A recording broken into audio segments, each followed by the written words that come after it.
depuis quelque temps essayé d'établir de manière claire dans notre communication les objectifs du groupe, qui est de devenir le premier point de contact sur l'information et les technologies dans l'univers de la publicité. Comme l'a dit Emmanuel, on va aussi prévoir une ouverture sur l'international.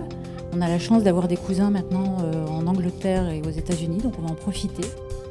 On apprécie réellement un moment de tout simplement célébrer nos métiers, célébrer nos talents qui donnent tous les jours, et ça fait du bien à notre métier.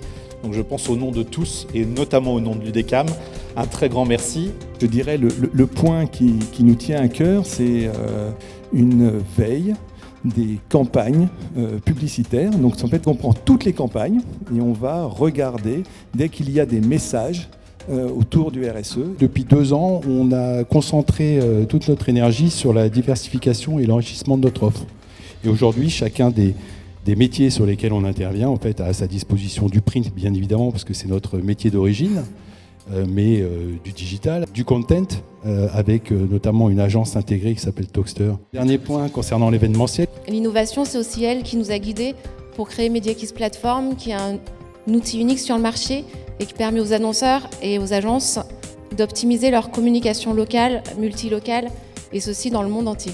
On a inventé le retargeting il y a 15 ans et en faisant ça, on a créé la plus grosse base de data shopper et de data commerce au monde. Et on est très heureux de la mettre à disposition des agences aujourd'hui.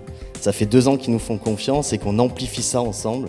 Et on amorce un transfert qui est du media planning au commerce planning. C'est le top 5 des entités qui processent le plus de data, c'est en temps réel. Il y a c'est Amazon, il y a Google, il y a Facebook, il y a c'est Quantcast. Et la 5e, c'est la NSA. D'accord. Voilà, donc manifestement, pour vous accompagner donc, sur tout ce sujet-là, sur l'Open Internet, c'est qu'il n'y en a qu'une qui puisse vous accompagner sur ces 5-là. Et puis maintenant, vous savez qui c'est. En ce qui concerne le SRI, notre cap est toujours de militer, se mobiliser pour une publicité plus durable, plus équitable et plus responsable. C'est important de créer une alternative pour financer les médias, c'est ce qu'on essaye de faire chaque année. On va continuer à développer l'international, on va continuer à innover, puis on a un gros plan de recrutement aussi cette année, donc voilà, on attaque une phase très excitante et très intéressante. L'ISEG, c'est la grande école du marketing, de la communication et du digital. On forme chaque année près de 2000 étudiants sur toute la France et on est ravis de pouvoir remettre ce prix et de participer avec vous. D'autant qu'on a une pédagogie par projet qui est vraiment ancrée sur des cas concrets. Je crois qu'on peut collectivement se réjouir que toute notre industrie, toute notre profession, toute notre filière maintenant soit engagée dans cette démarche de communication responsable. Chez Lycée-Deco, on développe des services, on est un média d'utilité publique depuis toujours et on y travaille pour toujours.